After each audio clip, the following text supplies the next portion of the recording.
राधे राधे दोस्तों, मैं पुनीत कौशिक स्वागत करता हूं आपका एक बार फिर मेरे यूट्यूब चैनल में। दोस्तों, आज हम बात करने वाले हैं शारदीय नवरात्रि में घट स्थापना के शुभ मुहूर्त के बारे में। इस बार शारदीय नवरात्रि का पर्व 3 अक्टूबर से 11 अक्टूबर तक मनाया जाएगा।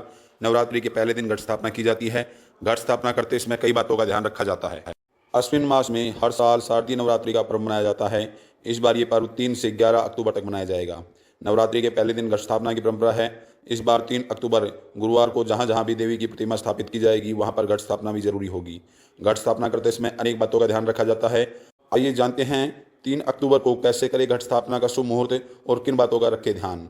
3 अक्टूबर गुरुवार के दिन भर घट स्थापना के 6 शुभ मुहूर्त हैं। इन 6 में से जिस भी मुहूर्त में आप कलश स्थापना करना चाहते हैं कर सकते हैं। आइए जानते हैं इन शुभ मुहूर्तों की पूरी डिटेल। 3 अक्टूबर गुरुवार को घट स्थापना का सबसे पहला शुभ मुहूर्त सुबह 6:15 से 7:22 तक है। घट स्थापना के लिए दूसरा मुहूर्त अभिजीत मुहूर्त सुबह 11:46 से दोपहर 12:33 तक रहेगा। इन मुहूर्तों के अलावा चौघड़िया मुहूर्त भी कलश स्थापना का आप कर सकते हैं। ये चौघड़िया शुभ मुहूर्त की डिटेल इस प्रकार है।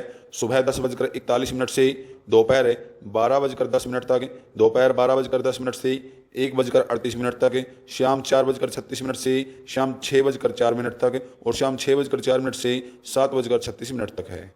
घट स्थापना के लिए आवश्यक सामग्री: चौड़े मुंह वाली मिट्टी की एक मटकी या तांबे का कलश, गंगाजल, आम या अशोक के पत्ते, सुपारी, जट्टा वाला नारियल, अक्षत, लाल सफ़ेद वस्त्र और फूल तथा सिक्का, साबुत हल्दी और दुर्वा। इस विधि से करें घट की स्थापना। आइए जानते हैं जिस स्थान पर आप घट स्थापना करना चाहते हैं उसे अच्छी तरह से साफ कर लें।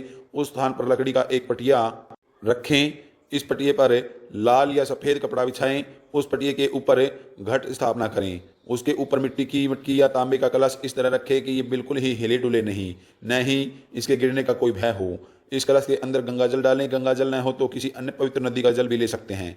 कलश में चावल, फूल, दुर्वा, कुमकुम, साबुत हल्दी और सुपारी डालें। कलश के ऊपर आम के 5 पत्ते रखें और इसे नारियल से ढक दें।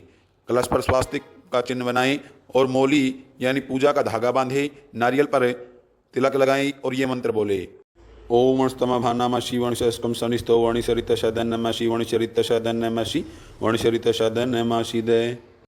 ओम भूर्भुवस्सुः भो वर्ण यागच इहत्येष स्थापयामि पूजयामि मम पूजा ग्रहण। ओम अपापतये वर्णाम नमः। इसके बाद कलश के सामने गाय के शुद्ध घी का दीपक जलाकर, इस दीपक का आकार थोड़ा बड़ा होना चाहिए और ये अखंड ज्योति है तो पूरे 9 दिनों तक जलते रहना चाहिए। इसके बाद देवी माँ की आरती करें। संभव हो तो दुर्गा सप्तशती के मंत्रों का जाप भी करें। नवरात्रि में रोज इस कलश की पूजा करें और इससे आपकी हर इच्छा पूरी हो सकती है। घर में जहाँ भी घट स्थापना करें उस स्थान पर रोज साफ सफाई करें। घट स्थापना वाले कमरे में कोई भी ऐसी चीज़ न रखें जिससे वहाँ की पवित्रता भंग हो, जैसे चमड़े की बेल्ट आदि। घट स्थापना स्थान पर जूते चप्पल पहनकर न जाएं। यह घट यानी कलश 9 दिनों तक एक ही स्थान पर रहना चाहिए। जब तक घट घर में स्थापित रहें तब तक नशे की चीज़ या नॉनवेज घर में नहीं आनी चाहिए। दोस्तों, जब नवरात्रि में कलश की स्थापना की जाती है तो इस कलश के जल में सभी देवताओं का आवाहन किया जाता है। ऐसा कहा जाता है कि 9 दिनों तक सभी देवी देवताओं का वास इस कलश में होता है। नवरात्रि के 9 दिनों में जब हम कलश की पूजा करते हैं तो देवी के साथ साथ अन्य सभी देवी देवताओं का भी पूजन होता है।